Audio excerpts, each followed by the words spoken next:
Hi friends, welcome or welcome back to my channel. My name is Madison and today I want to talk about all the fun, cozy, fall, autumnal, spooky season hobbies that we can get into to make the most out of these next couple of weeks. It is officially fall, which means I am full-fledged cozy season. I want to pick up a book, I want to watch Gilmore Girls, I want to go peep on the leaves. If people have any kind of autumnal decor out on their porch, you know, I'm going to be checking on that as well. But without further ado, let's just get into this video so that you guys can also start living your best autumnal lives. Alright, cozy hobby number one is going to have to be interior design, home design. I feel like we are all itching at this point to just bring the season that's at hand outside of our windows into our homes, whether that be through natural elements like fall leaves or acorns, pine cones, making garlands and wreaths, or obviously having pumpkins and gourds and everything else that's autumnal within your home as well. But I think this is fun not only for the season, but obviously for the year as a whole, just because I think it's fun to curate something that makes it feel like your own. Making a house a home is more than just putting things that you own in it and calling it good. I think it's constantly curating it and fine-tuning it to who you are right now and what brings you joy and reflects memories of yours. And right now in that autumnal season, I think it's super fun to just go full blown out for the season. Have pumpkins everywhere, have cozy fall blankets, have candles flickering in the background. Everything that just feels cozy and homey to you. Now is the season to go full-fledged and just have it everywhere that you possibly can, obviously within reason. Cozy hobby number two, I think, has to be reading. This is just some of the physical books that I have. I'm itching to go to the library. Ours just reopened, and pick out so many fun spooky season mystery reads.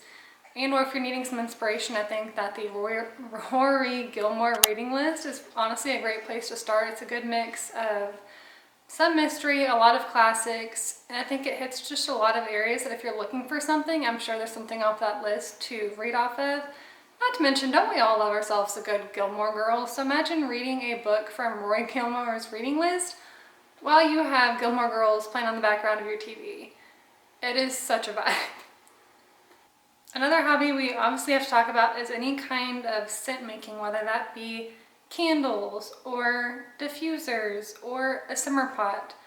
There are so many amazing options to just make your home smell so inviting and so cozy. I think diffusers are obviously great for places that you don't really want an open flame going on. And then I also find that simmer pots are really great for just feeling as though the smell just somehow diffuses throughout your entire house and permeates everything. It's very much a more natural smell depending on what you have in it.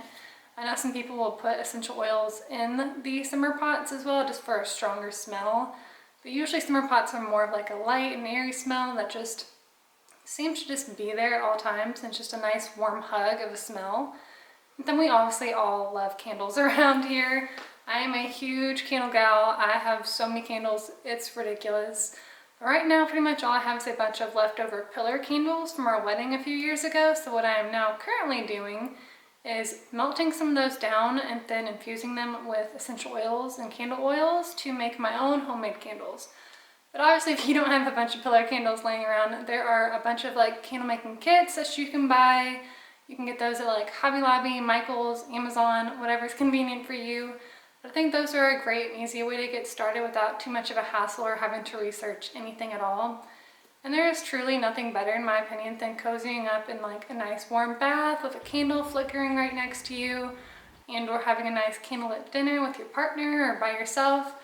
There is something just truly so homey and comforting about candles. I can't even put my finger on it, but I'm sure that we can all agree that candles are just the best.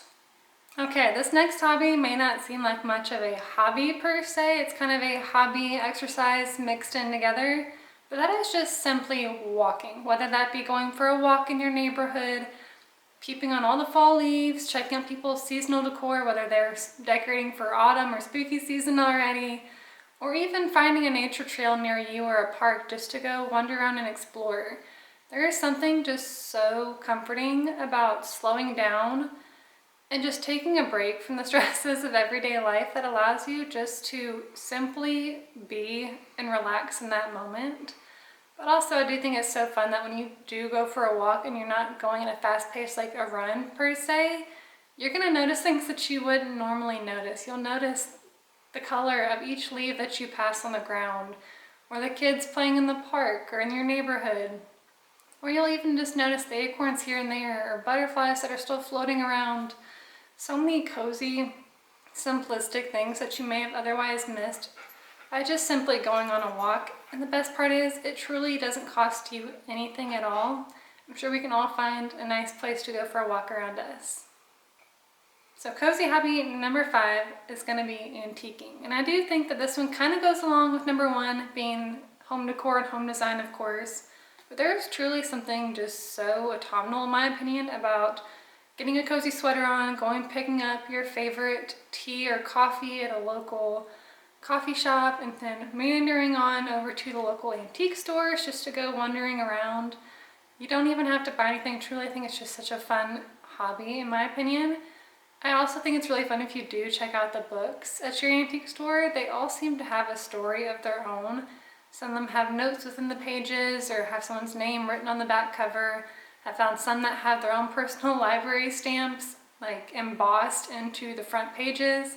That is something that I now want to do of my own one day, is when we have a permanent home and a big old book collection, is to have my own small personal library that has all of my favorite books, or books that I think are interesting reads or just would want to loan out to friends and family or future children, and to have a cute little library stamp somewhere within the book, just because not only will that be fun for me, but I think that personally for anyone else that loves antiquing down the road, that when I'm long since passed or these books have been donated or given to someone else, it has a story to tell.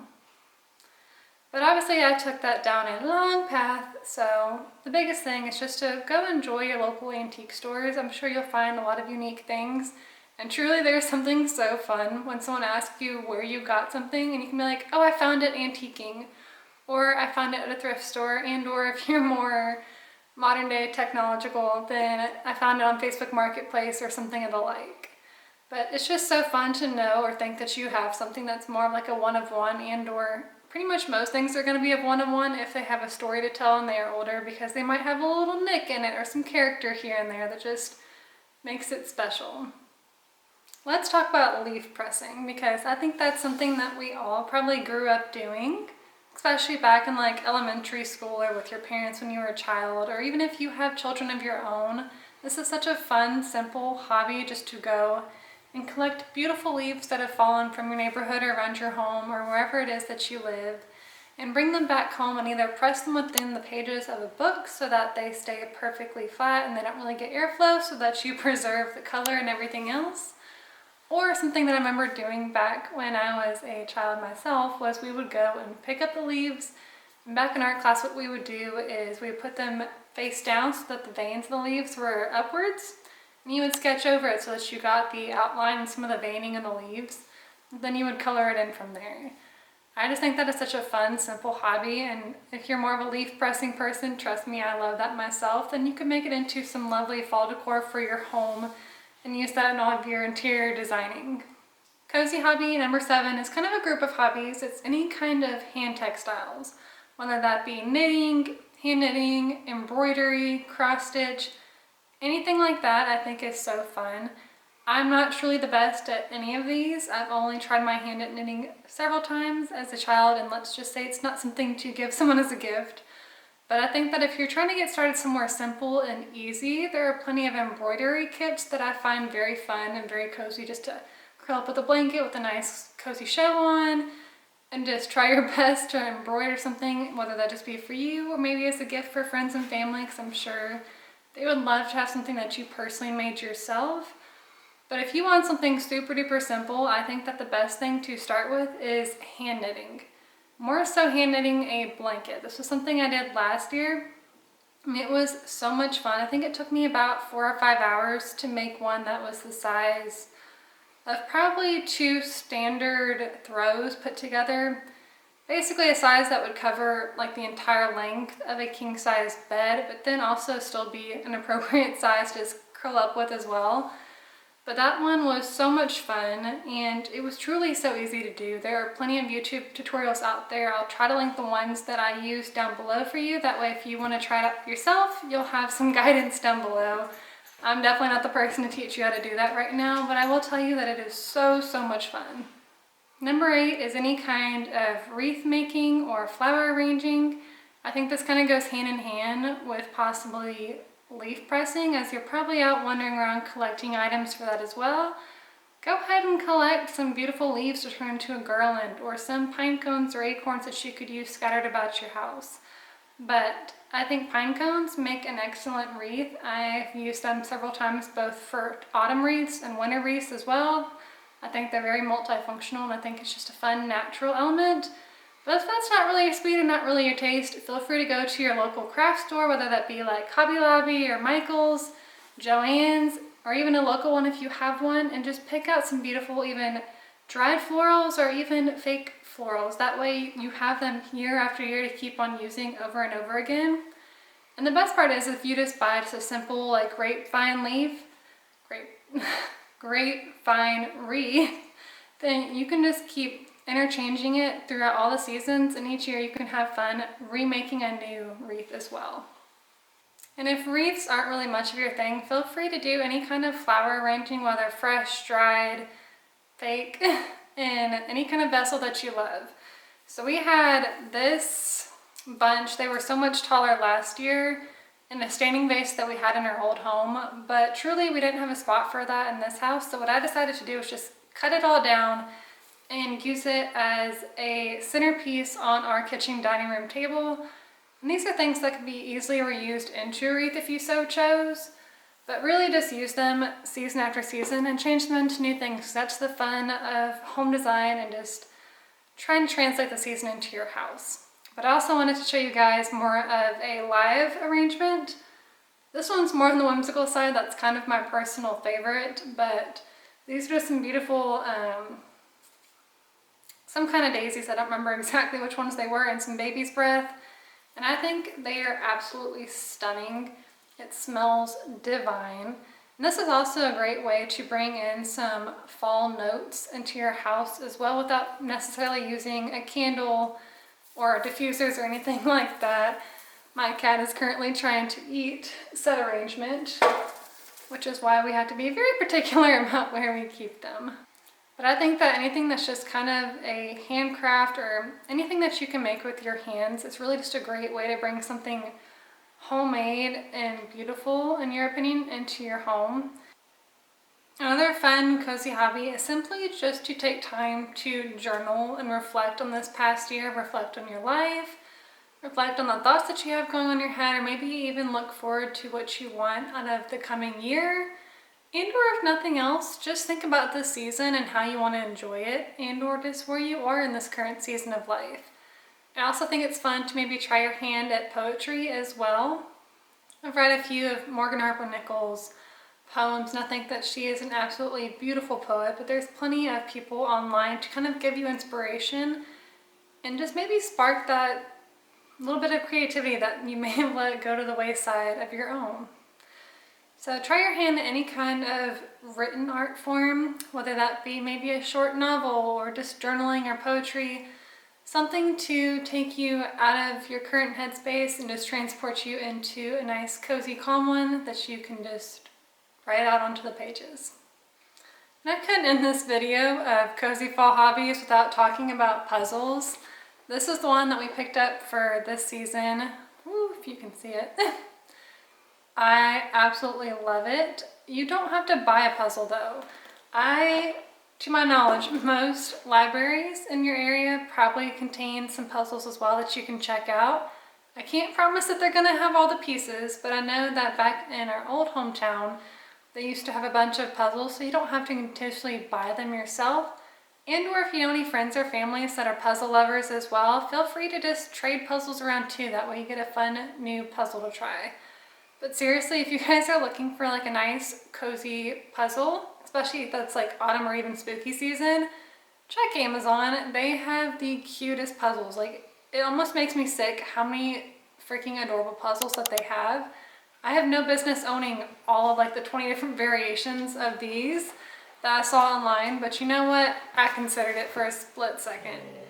I also just wanted to say, feel free to get different sizes of puzzles as well. A 1,000-piece puzzle, if I'm doing it by myself, takes me quite a long time, and I truly don't have a place in my home to just unfortunately let it sit there while I'm slowly working on it. Either my cat's gonna take off with a few pieces, or the dogs might accidentally sweep a few off with their tails. So feel free to get something that's very super simple, whether that be like a 100-piece puzzle, a 250. This one personally is just a 500.